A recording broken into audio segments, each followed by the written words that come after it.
देखो बहुओं, ये चाबियां और इस घर की पूरी जिम्मेदारी मैं उसी को दूंगी जो इसके काबिल होगी, और इसके लिए तुम तीनों को अपनी काबिलियत साबित करनी पड़ेगी। पर वो कैसे मम्मी जी? वो ऐसे, देखो तुम्हारे सामने ये तीनों गिलास रखे हैं और तुम्हें करना क्या है, तुम्हें मंदिर जाना है और वहां से इनमें पानी भर कर लाना है। जो जितना जल्दी आएगा वो जीत जाएगा। बस मम्मी जी, ये छोटा सा काम, और ये छोटा सा काम कर लेंगे तो आप सारी जिम्मेदारियां हमें दे दोगे? ये तो हम 1 मिनट में कर लेंगे। तो ठीक है, जाओ। जी। और हाँ, याद रखना गिलास पूरा भरा हुआ होना चाहिए, खाली नहीं। जी मम्मी जी।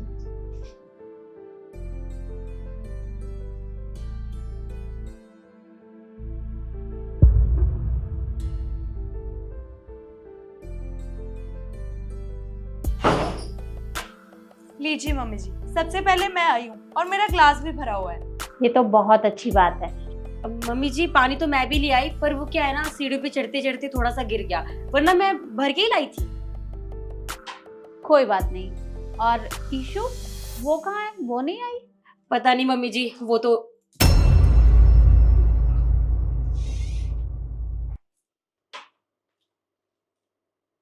ईशु, ये क्या?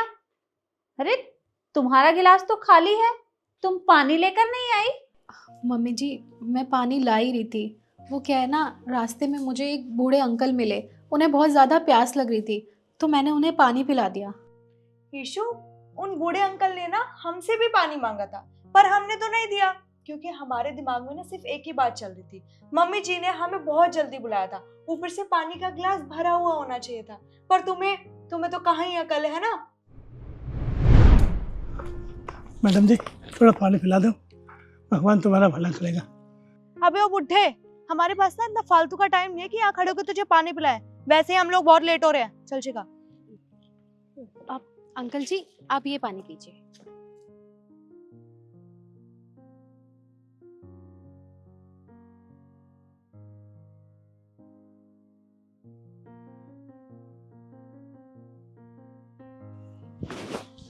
बेटा, भगवान तेरा भला करे, तो हमेशा खुश रहे। अंकल जी, आप ठीक तो है ना? हाँ बेटा, मैं ठीक हूँ। भगवान तुम्हारा भला करे, हमेशा खुश रहो।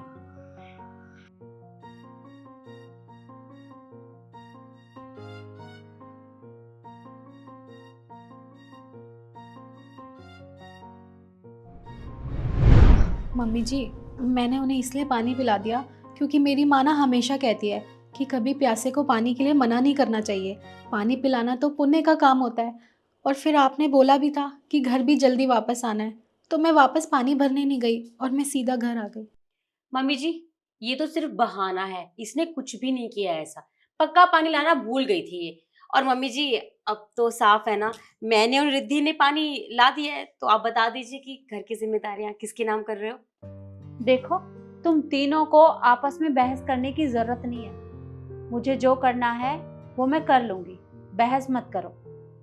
और देखो, अब इससे ये तो साबित हो गया है कि कौन जिम्मेदारी के लायक है और कौन नहीं।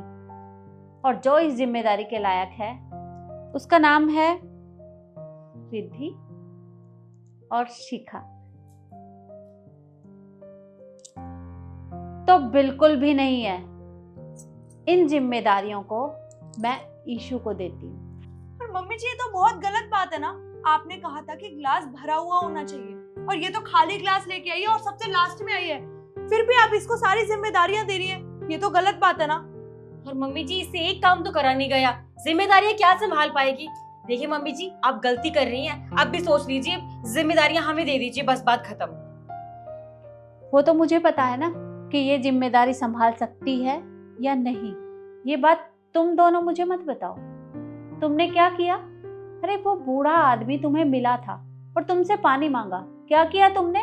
तुम उसे प्यासा ही छोड़कर चली आई। इंसानियत है या नहीं है? देखो, प्यासे को पानी पिलाना पुण्य का काम होता है और ये काम तुम्हें जरूर करना चाहिए था, पर जीतने के चक्कर में तुम उसे प्यासा ही छोड़कर आ गई। ये कहाँ की इंसानियत है? और ईशु से सीखो। उसने उस प्यासे को पानी पिलाया, एक बार भी ये नहीं सोचा कि वो हार जाएगी। और देखो, जो इंसान अपने बारे में बाद में और दूसरों के बारे में पहले सोचता है वो जीवन में बहुत आगे जाता है। और इन जिम्मेदारियों की असली हकदार ईशु है। बेटा इधर आओ मेरे पास। पर मम्मी जी ये तो गलत है, आप ही ने बोला था हमें पानी के लिए। और मम्मी जी आज के बाद ना हम हर गरीब को पानी पिला देंगे, ठीक है? कोई जरूरत नहीं है। अब तुम दिखावे के लिए ये सब करोगी। उस समय कहाँ थी जब वो बूढ़ा आदमी तुमसे पानी मांग रहा था? अरे एक बार भी तुमने उसके बारे में नहीं सोचा? कम से कम अपना दिमाग इस्तेमाल तो कर लिया होता। कि अब ये बात भी मैं तुम्हें बताऊंगी? देखो, मुझे अब तुमसे कोई बहस नहीं करनी है, इसलिए तुम दोनों चुपचाप खड़ी रहो। ईशु बेटा, ये चाबियां तुम्हारी और आज से ये जिम्मेदारी तुम ही संभालोगी। मम्मी जी, आपका बहुत बहुत शुक्रिया जो आपने मुझे इस काबिल समझा।